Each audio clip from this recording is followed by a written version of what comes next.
pada orang-orang yang melakukan kecanduan onani, kecanduan pornografi itu kan setiap kecanduan itu kan yang keluarkan hormon yang membuat kita enak-enak. Orang kenapa sih seneng lihat pornografi? Ya seneng dong bisa ngelihat gambar-gambar yang ideal, fantasi-fantasi kita, cewek-cewek yang kita inginkan, yang ada di film-film. Ketika rangsangan itu udah sampai di otak, itu keinginan untuk melakukan onani itu kadang-kadang udah nggak bisa tahan lagi. Dia merasa bahwa dengan difilmkan itu dan ditonton itu, dia juga merasa kepuasan. Sadar bahwa semua yang namanya kecanduan merugikan. Mau kecanduan pornografi, onani, seks, bahkan kecanduan narkoba pun merugikan.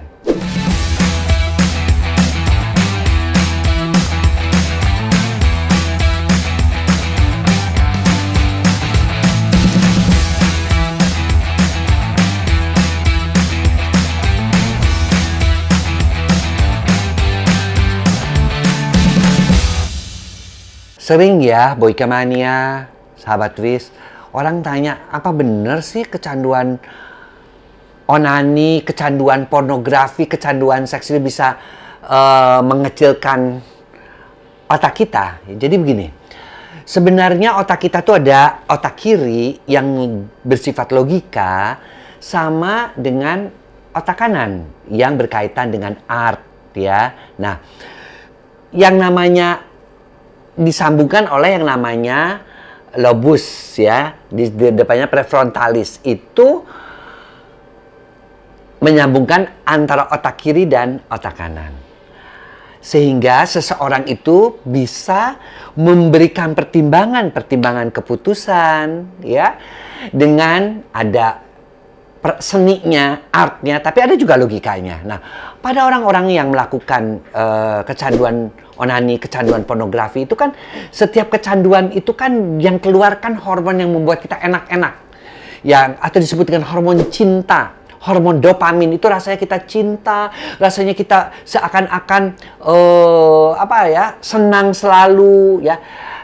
Tapi lama-lama karena hormon itu sering keluar, mula-mula onani misalnya seminggu sekali, tapi karena itu sering keluar dan rasanya enak, terus mau lagi, akhirnya onaninya menjadi sehari 3 kali misalnya. Nah, itu akhirnya lama-lama karena sering direndam oleh hormon tadi, ya, hormon cinta tadi, dopamin, ditambah dengan karena untuk hormon itu juga dibutuhkan yang namanya zat otak yang namanya asetilkolin, ya lama-lama tentunya berkurang. Akhirnya apa? Otak itu lama-lama menciut, ya, otak kecil itu. Nah, inilah yang kita takutkan dari kecanduan pornografi, semua kecanduan onani ataupun kecanduan daripada seks. Ya, nah, apakah ada relasinya antara ketiga itu? Ada. Mula-mula kecanduannya pornografi. Orang kenapa sih seneng lihat pornografi? Ya seneng dong bisa ngelihat gambar-gambar yang ideal, fantasi-fantasi kita, cewek-cewek yang kita inginkan, yang ada di film-film, yang ada di majalah-majalah, yang ada di internet, yang mungkin merupakan idealnya kita seneng. Nah, di situ keluar tuh. Nah, buka lagi, enak, seneng banget aku ngeliat gitu, ya. Aku pada waktu saat itu aku terangsang. Nah, setelah terangsang, apa yang dia lakukan? Dia onani kan? Ya, karena ketika rangsangan itu udah sampai di otak, itu keinginan untuk melakukan onani itu kadang-kadang udah nggak bisa tahan lagi. Ya, langsung dia melakukan ke kamar mandi ataupun dia tutup kunci kamarnya, dia buka, kemudian dia melakukan onani. Nah, keluarlah si hormon itu. Ya, tadi kecanduan baru sedikit tuh hormon cinta, tambah lagi. Nah, kemudian makin sering makin bertambah. Akhirnya kecanduan itu makin berat, dan kita, ya, baik para laki-laki maupun para wanita, mau remaja maupun orang tua, akhirnya dia tidak bisa memberikan keputusan yang baik. Otaknya udah nggak nyambung, nggak ada perasaan yang bikin keputusan, ngawur, ngambang. Itulah bahaya daripada kecanduan dari pornografi, lalu kecanduan onani, dan lebih bahaya lagi kalau sudah kecanduan onani, dia nggak mau nyentuh istrinya. Ya, gue sih kalau berhubungan sama istri gue mesti nyemuasin dia. Kalau dengan onani kan gue cuma tengah ngerangsang punya gue sendiri, gue tahu gue enak, nggak perlu lagi gue nguasin pasangan gue. Nah, disitulah terjadi akhirnya lebih sering onani daripada melakukan hubungan seks dengan pasangan. Nah, itu sehingga itu seringkali menjadi masalah di klinik Pak Sutri ini. Menjadi masalah, ada beberapa yang meminta cerai, ada beberapa suami-suami atau istri-istri yang kegap. Istri-istri yang lebih suka menggunakan dildo, lebih suka berfantasi dengan menggunakan film-film atau internet, yang laki-laki maupun yang perempuan, semuanya akan merugikan. Ada kaitannya nggak sih kecanduan seks, kecanduan pornografi itu dengan adanya rumah-rumah, dalam tanda kutip rumah produksi, dengan pelaku-pelaku adegan-adegan dewasa? Ada yang lebih halusnya begitu ya. Ya, itu kan pasti menjadi konsumsi lah, ya kan? Selama ini kan kadang-kadang kita ngelihatnya kan bintang film atau pemain-pemainnya kan pemain-pemain dari Barat, dari Jepang, kadang-kadang dari Korea, ya kan? Kita dapatlah dikirim-kirimin. Tapi kan ini benar-benar rumah film yang memproduksi orang-orang Indonesia, ya. Itu kan artinya kan fantasinya lebih ngedeketin real, lebih ngedeketin ya, dan umumnya mereka-mereka itu kan ya pasti yang bisa menjadi ke situ juga nggak gampang ya, pasti juga seleksi banget. Tubuhnya mesti bohai, mesti seksi, dan sebagainya. Tapi yang jelas adalah bahwa mereka itu mau ke sana, kenapa? Pertama pasti bayarannya tinggi. Pastilah, ya kan? Karena dia kan,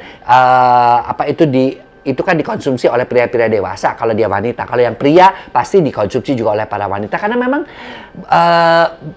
namanya manusia itu ya butuh fantasi, ya. Jadi yang kedua, mungkin ada kenikmatannya sendiri buat dia. Selama ini gue punya tubuh bagus, gue punya body bagus, tapi orang-orang pada nggak tahu nih, gitu loh.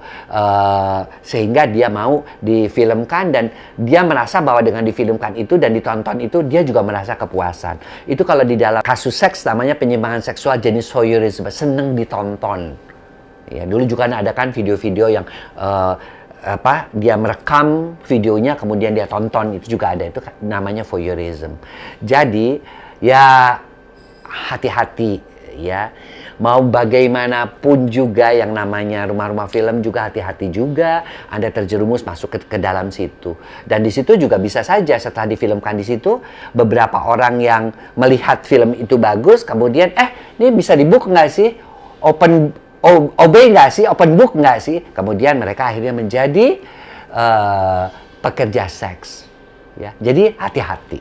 Ya, ini juga khususnya buat remaja-remaja. Zaman sekarang tuh segala macam cara. Kalau pengen mencari duit yang nggak bener tuh salah satu caranya yaitu ya menjadi bintang film porno atau menjadi adegan-adegan dewasa. Mungkin kalau di luar negeri sih ya, itu kadang-kadang mampunya ada. Saya tahu di Belanda, saya pernah lihat juga di mana ada. Mereka bahkan ditawar kalau mau melakukan misalnya film-film, contohnya melakukan masturbasi saja kemudian di syuting dibayar berapa ratus dolar, $300, €400. Tapi kan di Indonesia nggak bisa lah. Ya, kita negara yang sangat menjunjung tinggi budi pekerti, yang sangat menjunjung tinggi juga agama. Kita ingat hal-hal yang seperti itu bertolak belakang dengan nilai budaya timur kita, nilai agama kita. Lalu apa yang bisa kita kerjakan? Pertama adalah sadar bahwa semua yang namanya kecanduan merugikan. Mau kecanduan pornografi, onani, seks, bahkan kecanduan narkoba pun merugikan. Ya.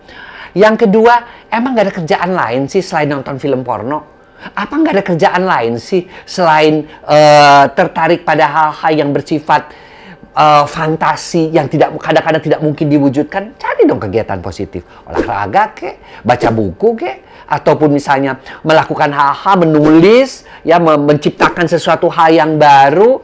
Boleh aktif di misalnya menciptakan saran-saran. Kan banyak nih para milenial yang bisa memberikan saran-saran contohnya misalnya di medsos, ya, saran-saran yang simpel-simpel aja. Misalnya nih, bagaimana caranya keluar dari grup WA tanpa ketahuan, hal-hal yang kayak gitu kan, itu kreativitas, itu dia mau belajar gitu loh, ya. Kemudian yang ketiga ya tentu masalah agama, ya, kuatkan iman. Ingat yang namanya onani di hampir semua agama, bahkan semua ya, itu dikatakan itu dosa. Ya. Kemudian yang keempat juga, tolong hindarkan makanan-makanan yang merangsang, hindarkan bacaan-bacaan film porno. Itu juga akan sangat membantu untuk mengurangi keinginan onani, untuk mengurangi juga, akhirnya juga bisa mengurangi kecanduan terhadap seks. Jadi jangan sampai terjerumus ya, Boyka Mania, sahabat Wis. Demikian yang bisa saya sampaikan kali ini. Jangan lupa tonton selalu channel Kacamata DR Boyke atau follow IG saya DR Boyke Dianugraha. Pasti akan saya berikan tips-tips untuk kalian semua, baik mengenai motivasi berupa kopi pagi maupun motivasi berupa pengetahuan-pengetahuan yang berkaitan dengan sex education. Bye bye.